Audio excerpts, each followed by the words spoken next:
नाज़रीन आदाब, शोबे खबर की खुसूसी पेशकश हालात हाज़रा में आपका खैर मकदम है। मैं हूं आपका मेज़बान फैयाज़ अहमद फैयाज़। नाज़रीन, आप जानते हैं कि हमारे मुल्क में 1 जुलाई यानी आज से बाज़ाब्ता तौर जो 3 नए कानून सामने लाए गए उनका इतलाक़ हुआ, उनको नाफिजुल अमल किया जा रहा है और इस सिलसिले में मरकज़ी सरकार की तरफ से तमाम जो रियासतें हैं, जो यूटीज़ हैं, उनसे कहा गया कि वो सलाहियत साजी, तकनीक और बेदारी पैदा करने के सिलसिले में मुतहरिक हो जाए।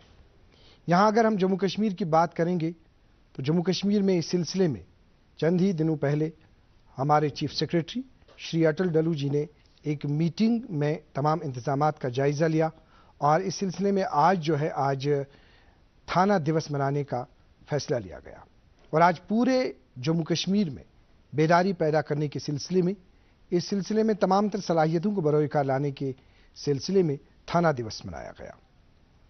आपको यह भी मालूम है कि हाल ही में हमारे डायरेक्टर जनरल पुलिस जनाब आर सोहेन साहब ने इस सिलसिले में जो मालूमाती एक किताबचा है, उर्दू मजमुआ है, उसे भी जारी कर दिया गया। चूंकि अब बाज़ाब्ता तौर ये 3 कवानीन जिनका हमने इससे पहले भी जिक्र किया, जिस तरह से हमने पहले ही कहा कि इसमें जो हमारे पास इंडियन पैनल कोड था उसको रिप्लेस किया भारतीय न्याय संहिता ने और इसके साथ साथ जो CRPC है उसको भारतीय नागरिक सुरक्षा संहिता ने रिप्लेस किया। इसी तरह से अगर हम बात करेंगे इंडियन एविडेंस एक्ट 1872 से मुत्तलिक, उसे भारतीय साक्ष्य अधिनियम ने रिप्लेस किया। चूंकि एक कवानीन क्या है, चूंकि मरकजी सरकार की तरफ से जिस तरह से आप देखते हैं कि अवाम को इस सिलसिले में पूरी आगाही देने के हवाले से कार्रवाइयाँ जारी हैं, तकरीबात का इनेकाद हो रहा है, मीटिंग्स हो रही है और उसी के कड़ी के तहत दूरदर्शन केंद्र श्रीनगर के न्यूज़ शोबे ने ये जो सीरीज़ का आगाज़ किया और ये उसी की एक कड़ी है और हम आपको बाखबर करते हैं, जिस तरह से हमने पहले ही तारुफ कुछ दिनों पहले दे दिया इन 3 कवानीन के हवाले से और फिर उसके बाद हमने ख़वातीन के तहफ़्फ़ुज़ के हवाले से बात की और आज हम बात करना चाहेंगे जो इसमें BNSS है, यानी भारतीय नागरिक सुरक्षा संहिता। एक आम शहरी को, एक आम नागरिक को ये जो कानून है, ये कानून किस तरह से तहफ़्फ़ुज़ फराहम करता है, इसमें कौन कौन सी चीज़ें हैं, ये खुसूसी गुफ्तगू हम आज आप तक पहुंचाना चाहेंगे और इस सिलसिले में हम शुक्रिया अदा करना चाहेंगे कश्मीर यूनिवर्सिटी का और जम्मू कश्मीर पुलिस का, जिन्होंने एक डिस्टिंग्विश्ड पैनल आज हमारे यहाँ पे उनसे कहा कि वो यहाँ तशरीफ़ लाए। हम उनका तारुफ करा देते हैं। हमारे साथ हैं प्रोफेसर डॉक्टर मोहम्मद हुसैन साहब, जो dean school of law university of Kashmir है। आपका वेलकम है हमारे शो में। शुक्रिया, बहुत बहुत शुक्रिया फैयाज साहब। इनके साथ तशरीफ़ रखे हुए हैं मोहतरम लाइक अहमद साहब, जो जॉइंट डायरेक्टर प्रोसिक्यूशन है, crime branch, Jammu Kashmir police. मोहतरम लाइक अहमद साहब, आपका भी वेलकम है हमारे शो में। बहुत बहुत शुक्रिया फैयाज साहब। प्रोफेसर डॉक्टर मोहम्मद हुसैन साहब, इससे पहले कि हम तफसीलन बात करें, बहुत सारे जितने भी इस सिलसिले में नई नई चेंजेस जितनी भी लाई गई है, आगाज़ में हम ये जानना चाहेंगे कि ये एक्ट का मुख्तसर तारुफ हम लेना चाहेंगे। देखिए फैयाज साहब, जहाँ तक इन कवानीन का ताल्लुक़ है, कवानीन को तरमीम भी किया जा सकता था, इसमें अमेंडमेंट्स भी लाई जा सकती थी, लेकिन हमने नए कवानीन क्यों लाए? तो जैसे आपने कहा कि हमने क्रिमिनल लॉ जो इंडियन पेनल कोड है 1860 का, उसके बदले में हमने भारतीय न्याय संहिता लाया 2023। इसके बाद हमने जो क्रिमिनल प्रोसीजर कोड हमारा था 1973 का, उसके बदले में हमने भारतीय नागरिक सुरक्षा संहिता लाया और तीसरा जो इंडियन एविडेंस एक्ट 1872 का है, उसको हमने रिप्लेस किया और उसकी जगह हमने भारतीय साक्ष्य अधिनियम 2023 लाया। तो इन कवानीन को सरे से बदलने की जो ज़रूरत क्या थी और क्यों थी? देखिए, मैं इसमें यह अर्ज़ करूं कि एक तो वो जो कवानीन थे बहुत पुराने हो चुके थे, लगभग 100, 150, 200 साल से वो चले आ रहे थे। जैसे हम देख रहे हैं कि 1872 का इंडियन एविडेंस एक्ट था और इसी तरह से 1860 का क्रिमिनल लॉ था, हमारे पास आईपीसी था। इसी तरह से जो चूंकि क्रिमिनल प्रोसीजर कोड जो है 1973 में अमेंड किया गया था, लेकिन वो भी बहुत पुराना हो चुका था। और नई जो सिचुएशंस है, इन नई सिचुएशंस को टैकल करने के लिए हमारे पास एक नए सेट का ये होना जरूरी था, एक नए कानून का होना जरूरी था, जो सारी इन सिचुएशंस को जिनमें आज हम गुजर रहे हैं, जिनसे आज हम गुजर रहे हैं। मिसाल के तौर पर मैं बता दूं कि आज बहुत से क्राइम्स जो हैं, जो बहुत सी वारदातें हैं, आदमी देख रहे हैं हम कि स्टॉकिंग के जरिए या फोन्स के जरिए फ्रॉड्स हो रही हैं, या साइबर क्राइम्स जिसको हम बोलते हैं। बहुत महत्व है इनका, और इनको डील करने के लिए, इनको टैकल करने के लिए हमारे पास कानून जो है उनकी वो पूरी कवरेज नहीं होती थी, सेक्शंस पूरे डील नहीं कर रहे थे। तो इसकी वजह से हमको ये जरूरत पड़ी कि हम नए सिरे से इन कानून को नए सिरे से लागू करें, नए सिरे से लाएं, नए कानून लाएं। और दूसरी बात, अहम बात इसमें यह है फयाज साहब कि पहले जो कवानीन हमारे पास थे, क्योंकि वो कॉलोनियल एरा के थे, कॉलोनियल एरा में ये जानकर बनाए गए थे कानून, अंग्रेजों ने उस वक्त ये जानकर बनाए थे कानून की जो सब्जेक्ट कंट्री है उनमें जो लोग, अगर थ्रस्ट फोकस था ये कि हमको वो जो सब्जेक्टेड टेरिटरी है उसमें लोग हमारे खिलाफ, हुकूमत के खिलाफ कुछ ऐसा ना करें, चाहे वो सेडिशन लॉ थे या चाहे वो बाकी वैसे किस्म के लॉज थे। फोकस यही था, वो कॉलोनियल पैटर्न था उन कवानीन का। यहाँ जो आप देख रहे हैं, नाम ही से पता चलता है कि भारतीय न्याय संहिता, यानी कि इंसाफ की हम बात कर रहे हैं, जस्टिस जो है, इंसाफ की हम बात कर रहे हैं। इसी तरह से क्रिमिनल प्रोसीजर कोड हमारे पास था, उसके बदले हम ला रहे हैं भारतीय नागरिक सुरक्षा। देखिए, थ्रस्ट वर्ड पर है नागरिक सुरक्षा का। नागरिक सुरक्षा हमारे लिए महत्व है, इसीलिए हम कानून इसी के इंटेंशन ऑफ द लेजिस्लेचर देखा जा सकता है। जी, जिससे डॉक्टर साहब आपने जो बात की अभी नागरिक सुरक्षा के हवाले से आपने बात की, जनाब लईक साहब, किस तरह की हाइलाइट्स हैं इसमें? जनाब फयाज साहब, ये भारतीय नागरिक सुरक्षा संहिता जो है, इसमें बड़ा ध्यान दिया गया है with regard to transparency and accountability. जी, और चूंकि एडवांसमेंट हुई है टेक्नोलॉजी की, तो उस बात का भी खास ख्याल रखा गया।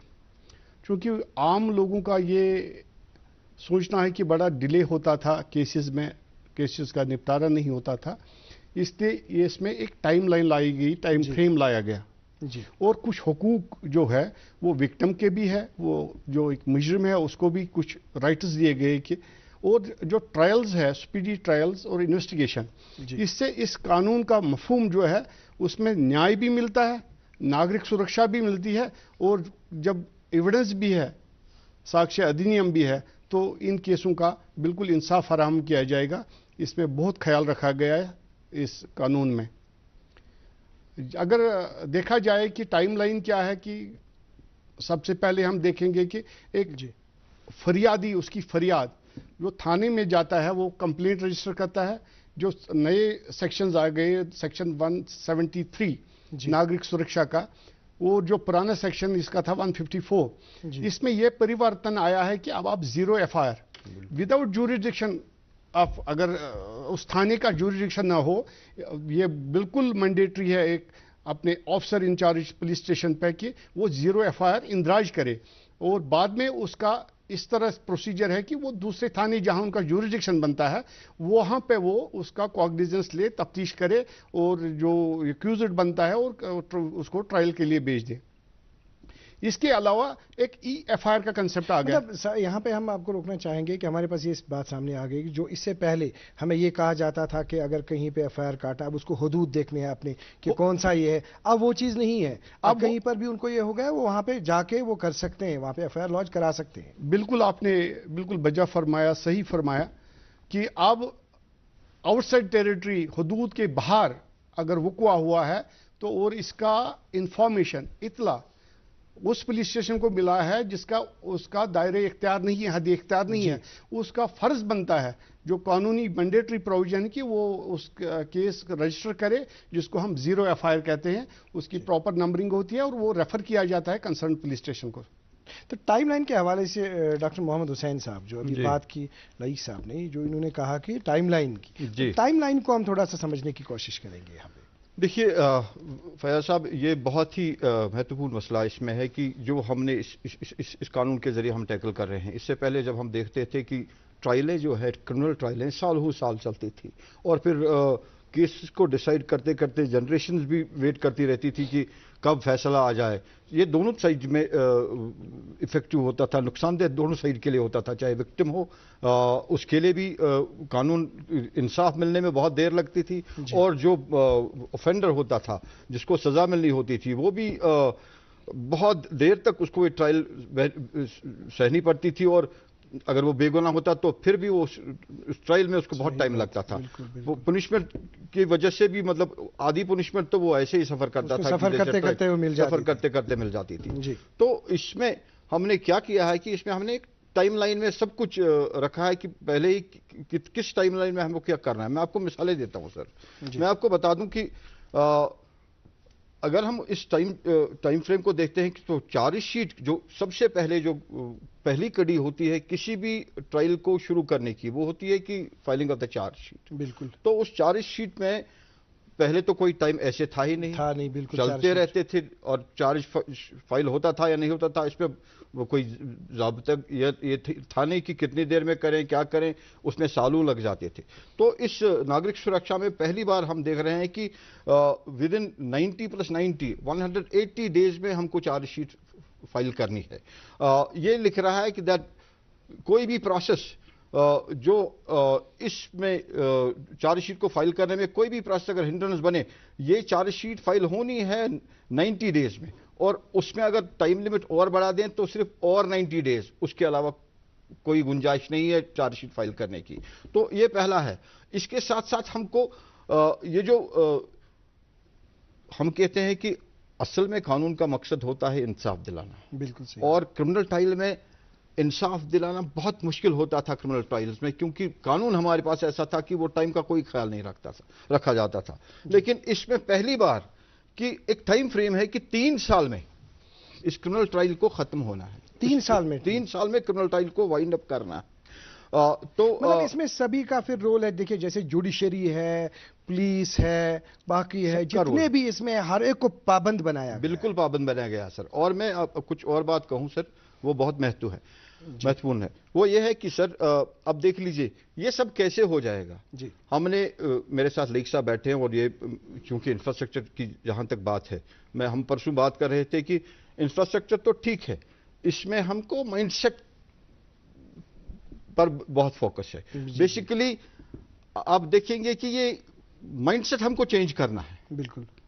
चाहे पुलिस हो, चाहे जुडिशरी हो, चाहे फिर पुलिस में इन्वेस्टिगेटिंग एजेंसी हो, चाहे फिर विटनेसेस हो, चाहे फिर ट्रायल के साथ जो भी अटैच, जो भी एसोसिएटेड है, उन सब चीजों में, उन सब लोगों में माइंडसेट का चेंज होना बहुत जरूरी है। जब चेंजेस लाई गई तो जाहिर सी बात है कि तरीक़ेकार जो है, तरीक़ेकार को भी चेंज होना है। जिस तरह से नाज़रीन आप जानते हैं कि अगर कोई बीमार हो जाता है तो बीमार होने के बाद वो डॉक्टर के पास चला जाता है, तो डॉक्टर उससे ये एडवाइस करते हैं कि आपको अपना लाइफस्टाइल चेंज करना है। जिस तरह से बिल्कुल बजा फरमाया डॉक्टर मोहम्मद हुसैन साहब ने। जनाब लाइक साहब, ये तरीक़ेकार चेंज करने के हवाले से, और जिस तरह से अभी उन्होंने फरमाया कि इसमें कौन कौन सी ये जो टाइम फ्रेम का है, तो किस तरह से आप क्या चीज़ें आप ऐड करना चाहेंगे इसमें? जनाब, जैसे भी पहले ही मैंने अर्ज की कि time line is very important, जो इसका स्पेसिफिक जो बल्कि इस एक्ट की क्या शान है, तो मैं कहूँगा टाइम फ्रेम। जब टाइम फ्रेम की बात करते हैं, ये टाइम फ्रेम स्टार्ट होता है एफआईआर दर्ज करने से जी। जब ये एफआईआर आ गया तो 3 दिन में कंप्लेनेंट को पुलिस स्टेशन में आना है। ओनली 3 दिन का वक्फा रखा है, और उसको साइन करना है अपने एफआईआर को, वो एफआईआर माना जाएगा। और इसी तरह जो हमारी सुप्रीम कोर्ट की बहुत सारी जजमेंट्स है, उनके डायरेक्शंस इनकॉर्पोरेट किए गए। सपोज प्रिलिमिनरी इंक्वायरी जी, अगर एक ऑफिसर इंचार्ज पुलिस स्टेशन के पास केस आया तो वो चाहता कि अपेरेंटली प्राइमा फेशे कॉग्निजेबल ऑफेंस इसमें नहीं बनता है, उसको 14 दिन में ही कंप्लीट करना है इसका तहकीकात। अगर 14 दिन में ये प्रूव हुआ कि कॉग्निजेबल ऑफेंस बना, जो ऑफेंस काबिल दस्तंदाजी पुलिस होता है, तो वो बिल्कुल केस रजिस्टर कर सकता है और तफ्तीश जारी कर सकता है। इसी तरह इन्वेस्टिगेशन में हम क्या करते थे, चालान, एक पूरी इन्वेस्टिगेशन कंप्लीट नहीं होती है, उसमें हम एक ज़िमनी चालान के प्रिलिमिनरी चालान करते थे, उसके बाद कोर्ट से इजाज़त तलब करते थे कि हम 178 सबसेक्शन 8 के तहत 173 सबसेक्शन 8 के तहत सप्लीमेंट्री चालान करेंगे। इसका कोई टाइम फ्रेम नहीं था। ओके। अब इसमें कानून ने एक अकाउंटेबिलिटी कायम की कि ये जो तफ्तीश आप रवा रखते हैं, इसमें 90 डेज का वक्फा दिया गया। सो यहाँ पे भी अकाउंटेबिलिटी आ गई, एक सिस्टम की। वहां पुलिस की आ गई अकाउंटेबिलिटी, यहाँ जुडिशरी की अकाउंटेबिलिटी आ गई जनाब। और भी आगे ऐसे सेक्शन है जहां पे अगर हम, जब ट्रायल ऑफ द केस है उसमें एडजर्नमेंट होते थे, जो आज ये है तो अपने जो presiding officer of the courts थे वो एडजर्न करते थे। इस कानून का ये जो सबसे अहम मुद्दा है विद रिगार्ड टू ट्रायल्स, वो ये है कि खाली 2 एडजर्नमेंट मिलेंगे, उसमें भी वो स्पेसिफिक रीजंस होने चाहिए। How presiding officer is satisfied that कि I should order for adjournment of the proceedings. 2 के बाद इसमें कोई एडजर्नमेंट नहीं होगी। ये शिफाफियत है ना एक सिस्टम की, ये रवा है, हर एक एवरीबॉडी एहतिसाब है, हिसाब है कि करने का। आपकी बात को हम नाजरीन तक लेना चाहेंगे। नाजरीन, इस तरह से जो कंसेप्शन था अभी तक, किसी को भी जो मुअम्मा दरपेश हुआ करता था, कोई मसला दरपेश हुआ करता था, जिस तरह से हम क्रिमिनल इन चीज़ों की बात करेंगे, तो जब यहाँ से पाबंद बनाया गया, शायद वो कंसेप्शन अब दूर होगा जिस कंसेप्शन में ये कहा जाता था तो कश्मीर लफ्जन मस्त वन वह कोर्टस कुन गम किया, अत बल पकुन अंद न कहीं। लेकिन ये सारी चीज़ें जो है, इन सारी चीज़ों को, ये जो हमारे पास नए कवानीन है, उन सभी प्रॉब्लम्स की दवा यही है। तो प्रोफेसर डॉक्टर मोहम्मद हुसैन साहब, एक्ट के मुताबिक अगर हम बात करेंगे, अगर हम राइट्स की बात करेंगे जी, तो जो विक्टिम है इस एक्ट में उनके भी हुकूक को रखा गया है, जो एक्यूज्ड है उसके भी राइट्स हैं। किस तरह के राइट्स हैं?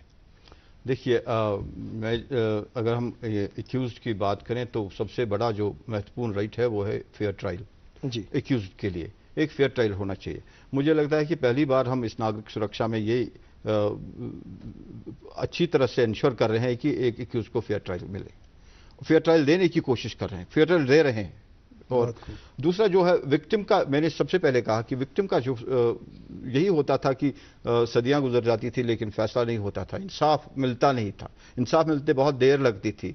तो ये ही सबसे बड़ी बात है कि हमने एक बिल्कुल टाइम फ्रेम तो एक अलग साइड हो गया, लेकिन उसके अलावा भी हमने जो इन्वेस्टिगेशन में हमने जो नई चीजें, नई जिद्दतें लाई, टेक्नोलॉजी का भी इसमें अमल दखल, टेक्नोलॉजी का जो अमल दखल हमने लाया, तो उस वजह से मैं आपसे थोड़ा सा उस पर मैं बात करना चाहता हूं। ये देख लीजिए कि पहले हमने एक एप्लीकेशन वो लॉन्च की है, वो एप्लीकेशन अवेलेबल होगी हर किसी आदमी के पास। जब हम टेक्नोलॉजी की बात करते हैं जी, तो आप ये सब चीजें उस एप्लीकेशन में आपको अवेलेबल होंगी। जैसे हमारे पास जैसे ड्राइविंग लाइसेंस कोई अप्लाई करता है तो उसके लिए वो वाहन की वो एप्लीकेशन है, आप सब उसमें अपलोड करते हैं, वहां से आपको नोटिफिकेशन मिलती है, वहां से आपको डेट्स मिलते हैं। इसी तरह से एफआईआर लॉन्च करने से लेकर के बाकी सब चीजें जो है, इसके लिए हमने एक Indian bureau of crime investigation की तरफ से एक एप्लीकेशन है। लेकिन साहब इसमें बहुत